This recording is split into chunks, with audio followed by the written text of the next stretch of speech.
अस्सलाम वालेकुम एवरीवन। आज हम अपनी सीरीज़ का पहला चैप्टर कोऑर्डिनेशन केमिस्ट्री स्टार्ट कर रहे हैं। पहले हम इसकी थोड़ी बेसिक्स की अंडरस्टैंडिंग लेंगे। हम पहले ही देखेंगे कि एक कॉम्प्लेक्स कंपाउंड को रिप्रेजेंट कैसे किया जाता है। जो ये दो आपको दिख रहे हैं लॉन्ग ब्रैकेट्स, यानी जो ये डब्बा है, इस डब्बे के अंदर जो भी सारी चीज़ें हैं, इस डब्बे को कोऑर्डिनेशन स्फीयर कहा जाता है। कोऑर्डिनेशन स्फीयर, इस डब्बे के अंदर जो भी आएगा उसे कोऑर्डिनेशन स्फीयर कहा जाता है। अब इस डब्बे के अंदर जो ये पहला वाला है आयरन, यहाँ पे कुछ भी हो सकता है। इस वक्त यहाँ पे आयरन है। इस आयरन को हम सेंट्रल मेटल एटम या सेंट्रल मेटल आयन कहते हैं। ओके, इस वक्त यहाँ पे एटम है, एटम की जगह कोई आयन भी हो सकता है, तो हम इसको कहते हैं सेंट्रल मेटल एटम या आयन।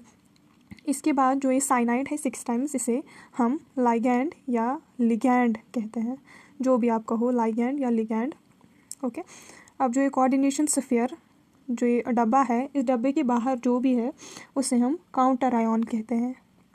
काउंटर आयन, ये हो गई हमारी representation of a complex compound. So एक कॉम्प्लेक्स कंपाउंड में एक तो एक काउंटर आयन होता है और एक सेंट्रल मेटल एटम या आयन रहता है और लाइगैंड रहता है। लाइगैंड एक भी हो सकते हैं, एक से ज़्यादा भी हो सकते हैं। So this is the representation of a complex compound. इसके बाद हम चलते हैं हमारे नेक्स्ट में। इसके बाद हम देखेंगे कि कोऑर्डिनेशन नंबर क्या होता है।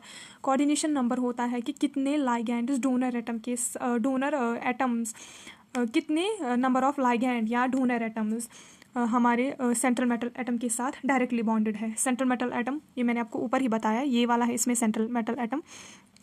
यहाँ पे निकल है सेंट्रल मेटल एटम इन दो कंपाउंड्स में। सो हमारा लाइगैंड या लिगैंड कौन सा है? एक तो यहाँ पे अमोनिया है NH3 और यहाँ पे क्लोरीन है और इस वाले में कोबाल्ट है।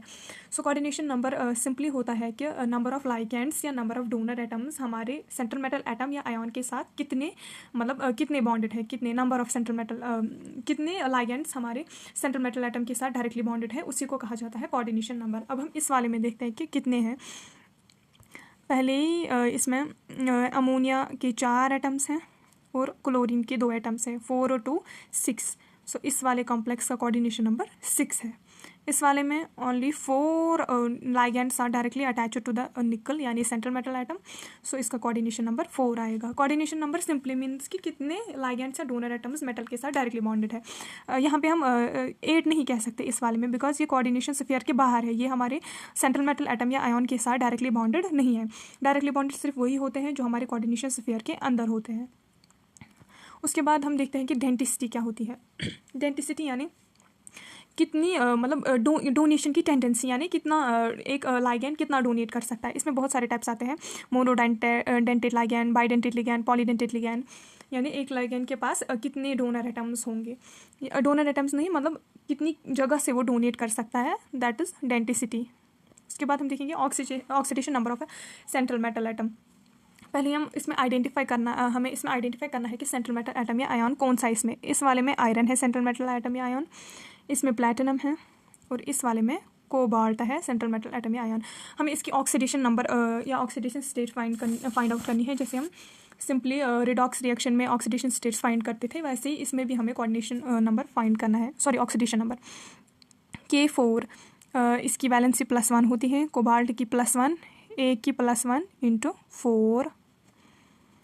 आयरन को हम फिलहाल के लिए X मान लेते हैं, +6।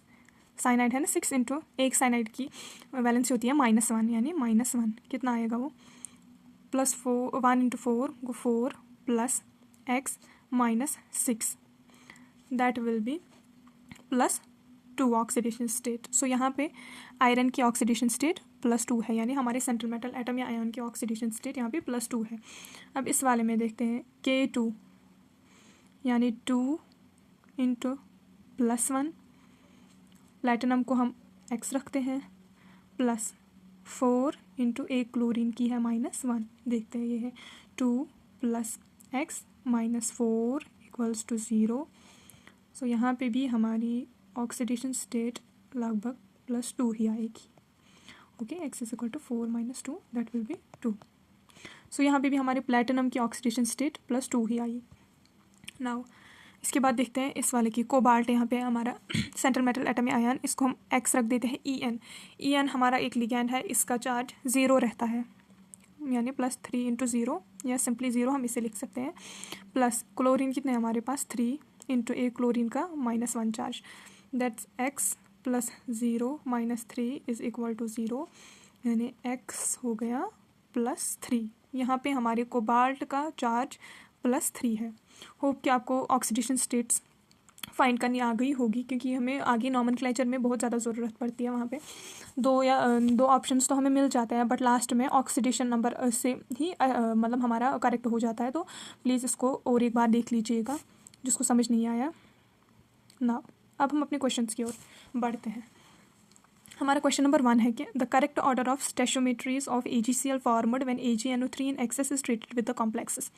पहले जो ये है दे के इनको हमें पहले कॉम्प्लेक्सेस की शेप देनी होगी। ओके, आपको क्या लग रहा है कि इसकी कोऑर्डिनेशन नंबर क्या हो सकती है? कोऑर्डिनेशन नंबर 6 होगी इन सब की, बिकॉज लाइगैंड जो है NH3 ये 4 से ज़्यादा है। इट मीन्स दैट कि हमें इसको 6 की तरफ हिलाना होगा। एक एक करके रखते हैं। पहले इसका देखेंगे, कोबाल्ट सेंट्रल मेटल एटम है, उसके बाद अमोनिया 6 टाइम्स है, ये हमारा लाइगैंड हो गया। आफ्टर दैट इसके बाद क्या बच रहा है? क्लोरीन 3। ओके, इनको हम बाहर रख देते हैं। अब हम अपना दूसरा वाला बनाएंगे। ये है कोबाल्ट सेंट्रल मेटल एटम, फिर है NH3 5 टाइम्स। Okay, 5 times. उसके बाद है नहीं, और एक क्लोरीन, इसकी तो वैलेंसी कंप्लीट नहीं हुई ना। यहाँ पे इसको 6 आ गया था, इट मीन्स दैट इसका कोऑर्डिनेशन नंबर 6 आ गया, लेकिन यहाँ पे तो कोऑर्डिनेशन नंबर सिर्फ 5 ही है। इसका मतलब और एक क्लोरीन ब्रैकेट के अंदर रहेगा। 5 + 1 6। नाउ 1 2 क्लोरीन बाहर रहेंगे। अब हमारा तीसरा वाला कंपाउंड है, ये क्या है? CONH3 4 times, cobalt NH3 4 times. इसका कोऑर्डिनेशन नंबर 6 बनाने के लिए हमें अंदर 2 क्लोरीन रखने हैं और बाहर अब एक ही क्लोरीन रहेगा। अब हमने ये कंपाउंड्स बनाए। अब ये क्वेश्चन कह रहा है कि इन कंपाउंड्स को अगर हम एक्सेस AgNO3 के साथ ट्रीट करेंगे, हमें आप बोलिए कि कितना प्रेसिपिटेट AgCl का निकलेगा। पहले वाले को हम AgNO3 के साथ ट्रीट करते हैं। जब हम AgNO3 यानी एक्सेस AgNO3 में इसको डालेंगे, सो जब ये कॉम्प्लेक्स टूटेगा, ये 3 क्लोरीन नेगेटिव में टूटेगा, 3 क्लोरीन नेगेटिव में टूटेगा, सॉरी क्लोरीन नेगेटिव में टूटेगा, 3 हम लास्ट में देखेंगे। Cl नेगेटिव में टूटेगा, और जो ये है CONH3 6 टाइम्स, ये पॉजिटिव वाला पार्ट बनेगा और क्लोरीन इसका नेगेटिव वाला पार्ट बनेगा। AgNO3 भी जब इसमें टूट जाएगा, ये भी Ag पॉजिटिव कैटाइन देगा और NO3 नेगेटिव देगा। उसके साथ हमें कुछ नहीं करना। इन शॉर्ट हमारा AgCl PPT बन रहा है। AgCl तो बनेगा, मगर कितना बनेगा ये हमें हर एक कंपाउंड के लिए देखना है। यहाँ पे 3 क्लोरीन है, तो ये यहाँ पे 3 AgCl PPT करवाएंगे। यहाँ पे 2 क्लोरीन है, तो यहाँ पे 2 AgCl का प्रेसिपिटेट होगा। यहाँ पे एक ही क्लोरीन अवेलेबल है कोऑर्डिनेशन स्फीयर के बाहर, यहाँ पे 1 AgCl का प्रेसिपिटेट बनेगा, यानी 3 AgCl 2 AgCl 1 AgCl। सो और ऑप्शन नंबर 2 इज करेक्ट, यानी पहले 3 AgCl पहले वाले कंपाउंड से, फिर दूसरे से 2 AgCl, फिर 1 AgCl, यानी our option number B is correct. अब हम अपने दूसरे क्वेश्चन की तरफ मूव अहेड करते हैं। CONH3 6 टाइम्स होल थ्राइस 3 positive is a homoleptic complex, वाला CONH3 4 Cl2 positive it's a heteroleptic complex. देखिए, जो होमोलैप्टिक कॉम्प्लेक्सेस होते हैं, होमोलैप्टिक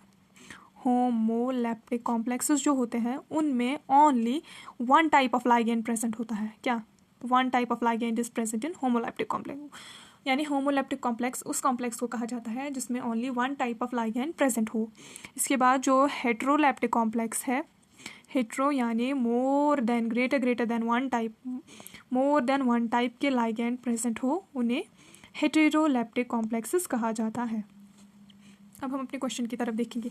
CONH3, इसमें NH3 की सिर्फ NH3 ही प्रेजेंट है, यानी only 1 type of ligand is present है, सिर्फ NH3 प्रेजेंट है। सो ये हमारा होमोलैप्टिक कॉम्प्लेक्सेस, यानी homoleptic complex means only 1 type of ligand जिसमें प्रेजेंट है। सो CONH3 एक होमोलैप्टिक कॉम्प्लेक्स है। फिलहाल यहाँ तक हमारा स्टेटमेंट करेक्ट है। वायर है CONH3 Cl2, इसमें NH3 ये वाला भी लाइगेंड है, क्लोरीन ये भी लाइगेंड है, यानी इसमें मोर than one type of ligand present है। सो ये क्या होना चाहिए, ये हेटेरोलेप्टिक कॉम्प्लेक्स होना चाहिए। Whereas CONH3 is a heteroleptic complex. So ये हमारा फर्स्ट स्टेटमेंट बिल्कुल सही है।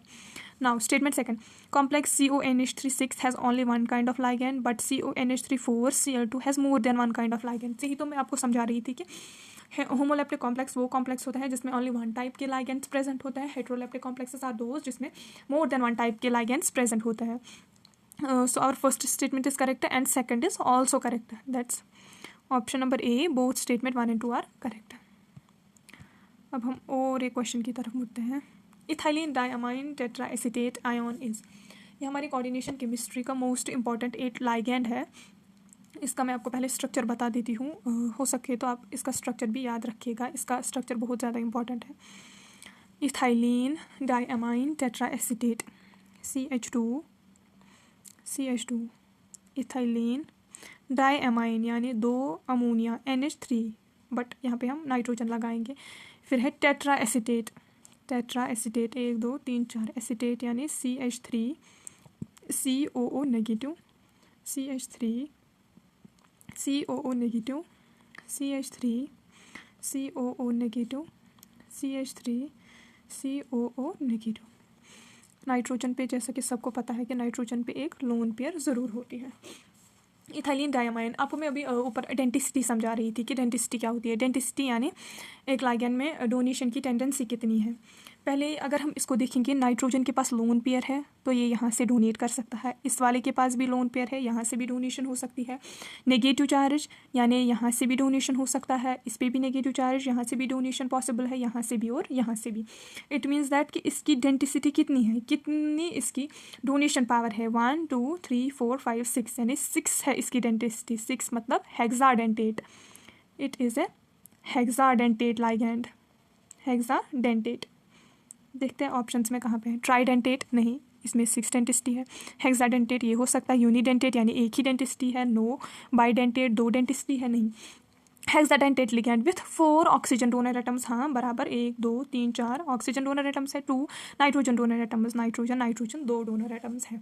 EDTA का स्ट्रक्चर हमें ज़रूर से पता होना चाहिए। यहाँ पे कभी हमें घुमा फिरा के इथाइलिन डायमाइन ट्राइएसिटेट मतलब बता सकता है कि बोलिए उसकी डेंटिसिटी क्या है। सो इसमें घबराने वाली कोई बात नहीं है। इथाइलिन डायमाइन ट्राइएसिटेट, ऐसे ही इसका स्ट्रक्चर भी आएगा। इथाइलिन डायमाइन ट्राइएसिटेट यानी CH3 COO negative CH3 COO negative NH CH3 COO negative. अगर इथाइलिन डायमाइन ट्राइएसिटेट की हम बात करेंगे, यहाँ पे भी नाइट्रोजन पे लोन पेयर है। ऑक्सीजन यहाँ पे डोनेशन कहाँ से हो सकता है, donation will be from nitrogen side, oxygen oxygen oxygen. So ये पेंटाडेंटेट लाइगेंड बनेगा with 2 nitrogen donor atoms and 3 oxygen donor atoms. But mainly हमसे इथाइलिन डायमाइन ट्राइएसिटेट का ही स्ट्रक्चर पूछते हैं, इथाइलिन डायमाइन ट्राइएसिटेट का नहीं, बट फिर भी आप इसको याद रखिएगा। ओके, अब है homoleptic complex from the following. Homoleptic यानी जिसके अंदर एक ही टाइप के लाइगेंड्स प्रेजेंट होते हैं। एक एक करके हम देखेंगे कि इनका स्ट्रक्चर कैसा रहेगा। पहला वाला पेंटाअमाइन यानी NH3 5 टाइम्स। ओके, एक तो अमोनिया प्रेजेंट है, कार्बोनेटो CO3 2 नेगेटिव, और एक टाइप के लाइगेंड प्रेजेंट है कोबाल्ट, तो इसका सेंट्रल एटम आएगा, और क्लोराइड, यानी इसमें 3 टाइप ऑफ लाइगेंड प्रेजेंट है। ये तो होमोलेप्टिक नहीं हो सकता है, this is a heteroleptic. Triamine यानी NH3 3 times triamine, carbonato CO3 2 negative, chromium तो इसका सेंट्रल मेटल एटम या आयन आएगा, और क्लोराइड, तो इसमें भी एक से ज़्यादा लाइगेंड्स प्रेजेंट है, ये भी हमारा ऑप्शन नहीं हो सकता। उसके बाद हम आते हैं पोटेशियम ट्राइऑक्सिलेटो एल्यूमिनेट 3। देखिए पोटेशियम K3 Al, एल्यूमिनेटो यानी C2O4 ट्राइऑक्सिलेटो C2O4, ये है इसका structure C2O4 whole thrice. It means that इसके कोऑर्डिनेशन स्फीयर के अंदर सिर्फ एक ही टाइप के लाइगेंड्स प्रेजेंट है, यानी सिर्फ ऑक्सिलेटो यानी C2O4 प्रेजेंट है। It means that it is a homoleptic complex. अब हम ऑप्शन नंबर 4 भी देख लेते हैं, वैसे हमारा आंसर आ गया, बट डायमाइन यानी NH3 2 आइस क्लोरिडो क्लोरीन भी है, क्लोरिडो, नाइट्रेटो NO3 भी है, प्लेटिनम तो इसका सेंट्रल मेटल एटम या आयन होगा। इट मीन्स दैट ये वाला भी नहीं है, इसमें भी एक से ज़्यादा लाइगेंड्स प्रेजेंट हैं। हमारा ऑप्शन जो करेक्ट होगा वो है option C is correct. Okay, इसके बाद हमारा और एक है IUPAC नेमिंग। IUPAC नेमिंग में पहले मैं आपको कुछ बता देती हूँ, इसके रूल्स क्या है। जो ये पहला वाला पार्ट लिखा जाता है इसको मैं आपको पहले समझाती हूँ। For example CONH3 6 times Cl3। जो ये पहला वाला पार्ट लिखा जाता है ना, ये वाला पार्ट, ये वाला, अगर हम ऐसे कॉम्प्लेक्स यानी फॉर एग्जांपल NaCl, Na क्या होता है इसमें, Na पॉजिटिव Cl नेगेटिव, इसका मतलब पहला पार्ट पॉजिटिव होता है। इसी तरह से जो ये वाला पार्ट है पहला वाला, ये पॉजिटिव है और ये वाला पार्ट नेगेटिव है। ओके, पहला वाला पार्ट पॉजिटिव एंड दूसरा वाला पार्ट नेगेटिव रहेगा। ओके, फिर हम उसके बाद देखते हैं जो भी इसमें लाइगेंड्स प्रेजेंट होंगे। लाइगेंड एक भी हो सकता है, एक से ज़्यादा भी हो सकता है। उसको हम फिर जब लिखेंगे उनको हम अल्फ़ाबेटिकल ऑर्डर में लिखेंगे। ओके, अगर मतलब एक ही लाइगेंड एक फॉर एग्जांपल अमोनिया एक से ज़्यादा टाइम्स प्रेजेंट है, ये यहाँ पे 6 टाइम्स प्रेजेंट है, तो हम उसको फिर प्रीफिक्सेस यूज़ करते हैं। यानी 2 के लिए डाई, 3 के लिए ट्राई और 4 के लिए टेट्रा, वैसे ही पेंटा, हेक्सा, जितने मतलब अगर सेम लाइगेंड एक से ज़्यादा बार प्रेजेंट होगा उसके लिए हम फिर प्रीफिक्सेस यूज़ करते हैं।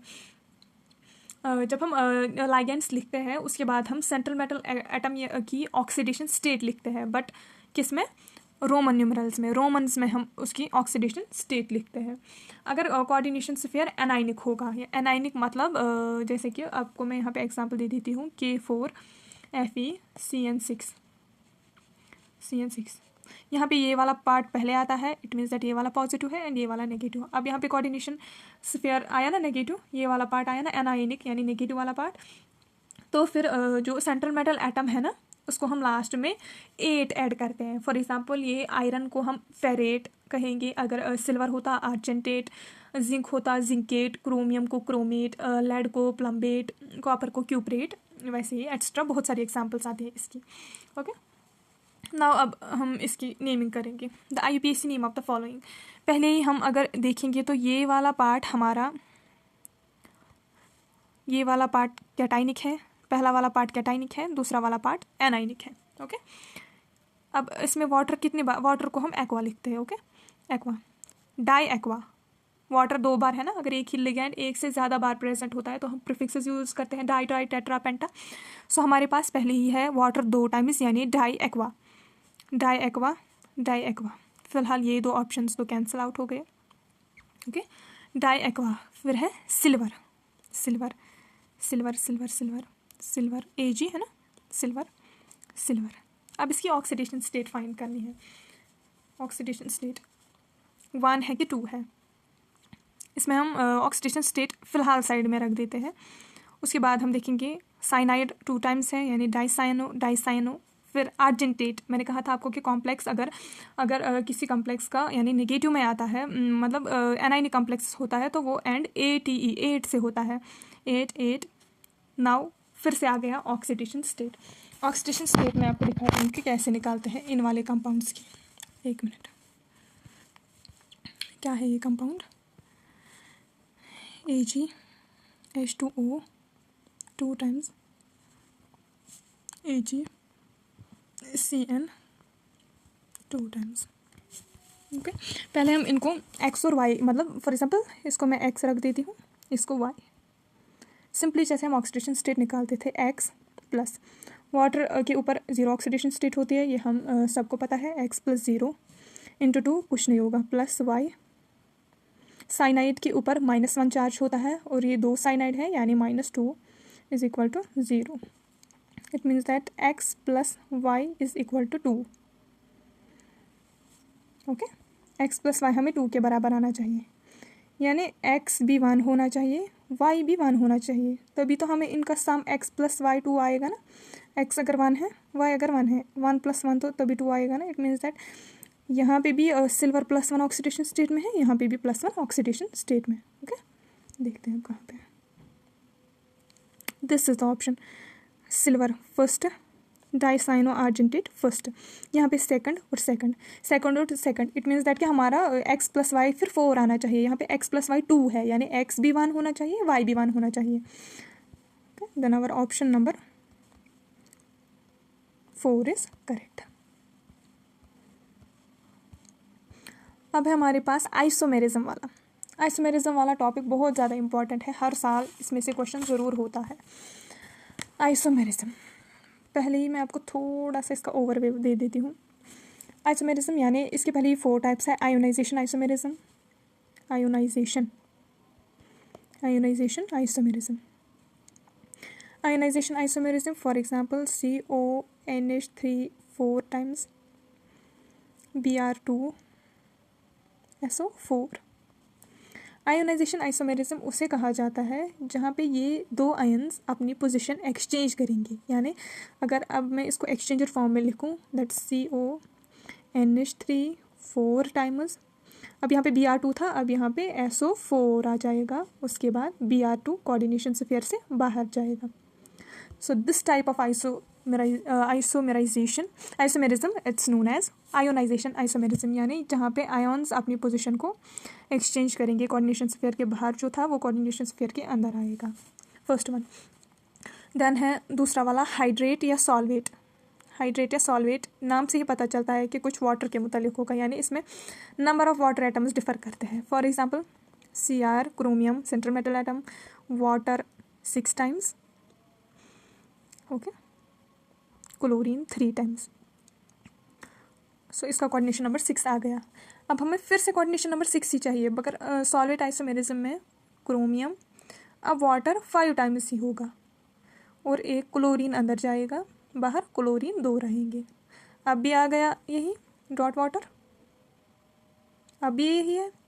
इसके बाद हम इसका और एक बना सकते हैं, वाटर 4 टाइम्स, 2 क्लोरीन को हम अंदर रखेंगे, बाहर एक क्लोरीन बचेगा एंड 2 टाइम्स वाटर बचेगा। इसी के साथ साथ हम इसके बहुत सारे आइसोमर्स बना सकते हैं। फॉर एग्जांपल इसके बाद हम वाटर 3 अंदर रखेंगे और 3 क्लोरीन, फिर क्लोरीन बाहर रहेंगे, वाटर मॉलिक्यूल्स का नंबर बढ़ता जाएगा बाहर। यानी इन शॉर्ट ये कॉम्प्लेक्स सारा यही है। देखिए वाटर 6 टाइम्स, यहाँ पे भी 4 5 6 टाइम्स, क्लोरीन 3 2 1 3, क्रोमियम 1, मगर डिफ़र कहाँ करता है कि कोऑर्डिनेशन स्फीयर के अंदर वाटर मॉलिक्यूल्स का नंबर कितना है। यानी फर्स्ट वाले में 6 था, फिर 5, फिर 4, दैट्स नोन एज हाइड्रेट या सॉल्वेट आइसोमेरिज्म, यानी वाटर मॉलिक्यूल्स के साथ मतलब वाटर मॉलिक्यूल्स कहाँ पे डिफर कर रहे हैं। After that we are having linkage isomerism. Linkage isomerism, linkage isomerism के लिए हमारे पास एक शर्त होती है कि ambidentate ligand must be present. क्या? Ambidentate ligand. एम्बीडेंटेट लिगैंड एक ही लिगैंड होता है, बट उसके पास मल्टीपल डोनर साइटस होती है, डोनेशन साइटस होती है। For example CN cyanide negative, ये नाइट्रोजन की नाइट्रोजन की साइड से भी डोनेशन कर सकता है, कार्बन की साइड से भी डोनेशन कर सकता है। फॉर एग्जांपल SCN थायोसाइनेटो, ये साइनाइड CN भी डोनेशन कर सकता है, सल्फर भी डोनेशन कर सकता है। एम्बीडेंटेड लिगैंड यानी एक ही लिगैंड जिसके पास मल्टीपल डोनेशन साइटस होती है, एक ही लिगैंड में मल्टीपल डोनेशन साइटस होती है। For example cobalt NH3 5 times, NH3 5 times NO2 Cl2, okay. After that इसी को हम ऐसे लिख सकते हैं CONH3 3 टाइम्स। इस वक्त फॉर एग्जांपल अगर ये नाइट्रोजन की साइड से इसको डोनेशन कर रहा था, now we will write it as ONO। ये हो गया ना वही फिर से NO2 ही है ना, बट इस वक्त ये ऑक्सीजन की साइड से इसे डोनेशन कर सकता है। This is an example of linkage isomerism. अब है लास्ट वाला टाइप, कोऑर्डिनेशन आइसोमेरिज्म।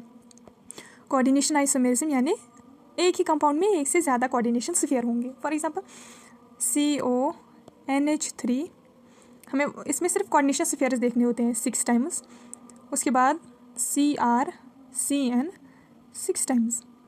ठीक, इसी का अगर हम कोऑर्डिनेशन आइसोमेरिज्म बनाएंगे, कोऑर्डिनेशन आइसोमर अगर हम इसका बनाएंगे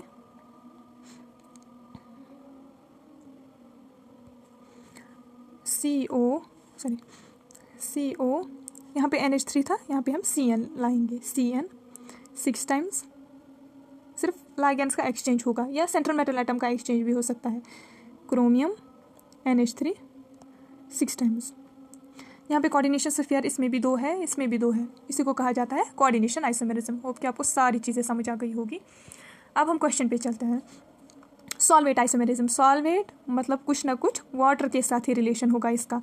वाटर सिर्फ इसमें वाटर का आता है, मीन्स दैट डी का वन। सो ये 2 ऑप्शंस तो बिल्कुल ही आउट हो जाते हैं। आफ्टर दैट लिंकेज आइसोमेरिज्म के लिए कंडीशन है कि एम्बिडेंटेड लाइगैंड प्रेजेंट होना चाहिए। एम्बिडेंटेड लाइगैंड, NO2 मुझे लगता है कि हमारे पास एम्बिडेंटेड लाइगैंड है, बिकॉज NO2 नाइट्रोजन की साइड से भी डोनेशन करेगा, ऑक्सीजन की साइड से भी डोनेशन करेगा। इसका मतलब A का 2 इसमें भी है, इसमें भी है। ओके।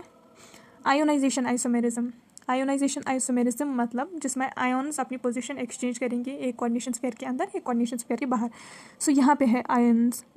SO4 कभी बाहर जाएगा, ब्रोमीन को अंदर जगह छोड़ेगा। Okay, this is the ionization isomerism. B का 3 पार्ट। ओके, उसके बाद कोऑर्डिनेशन आइसोमेरिज्म यानी जिसके पास एक से ज़्यादा कोऑर्डिनेशन स्फीयर्स होंगे। इस वाले में 1-2 कोऑर्डिनेशन स्फीयर्स हैं। इट मीन्स दैट 4 का option number C। Now our option number A is correct.